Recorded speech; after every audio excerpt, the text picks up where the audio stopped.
Well, hello there. So I asked the question the other day, do you need to trust?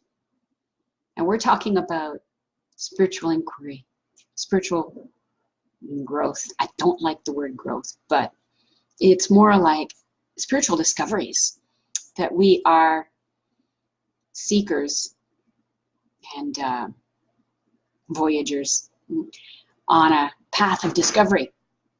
To discover what, though? To discover the truth of what's going on here, of who and what we are, and why we were born, and what we're doing here, what's our purpose here, and where do we go from here? What's it all about, really? Because we don't know. I don't know if you noticed, but when I was a little girl and I had all these questions and I started asking them, I didn't get very good answers.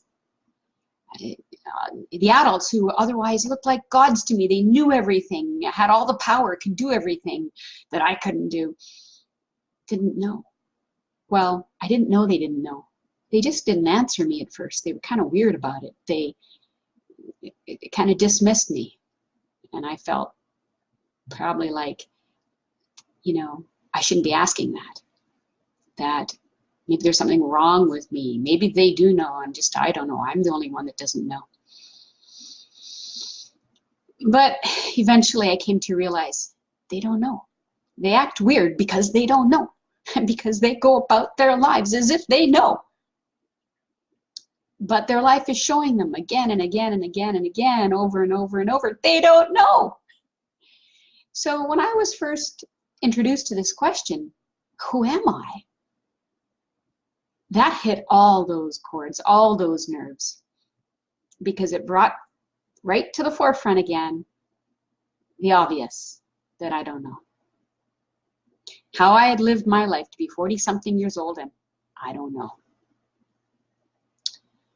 So it became the most important thing to me in this life. What is the point of living the life that you don't know what the life is, who you are, how you got here, where you go from here, what happens when the body drops? And so while life went on, this question went on, and I couldn't put it down. I had to find out. It didn't make sense that I didn't know. And so on this spiritual path or quest that some of us take up, sometimes we think we need to trust. We need to trust what, actually?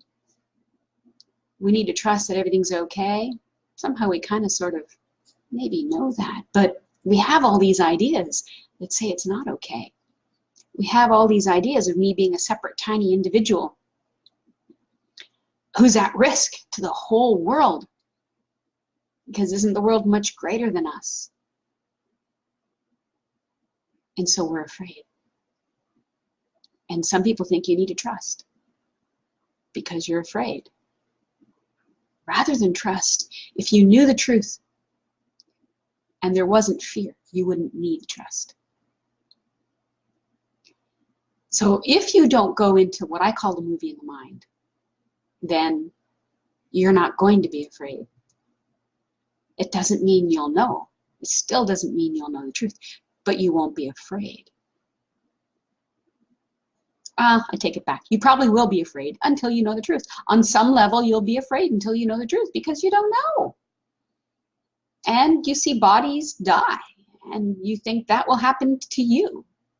But what you haven't questioned is, am I the body? Yes, okay, bodies die, bodies are born. Am I the body? Is my sense of self the body? And you need to question this deeply. More than trust. Trust is another movie in the mind. We have a bad movie in the mind, and then we have like a cure movie in the mind to handle the bad movie in the mind. Bypass it all. Bypass it all. And question what you think you know. Question what you're afraid of. We don't want to. We don't want to look at our fear. Don't look at death. In this society, we do not look at death. But we should. Because we're only looking at our movies anyway. And if you start to get real about things, you'll find the real isn't scary. So I invite you, you and actually, if you're listening to this, you're already here. I don't need to invite you. You're already on the path. So I invite you to speed it up and get it over with a little bit more quickly. Use this life for the most important thing you could possibly use it for. And that is to find out the truth of who and what you, others, and this world is. Welcome on the path from ego to enlightenment.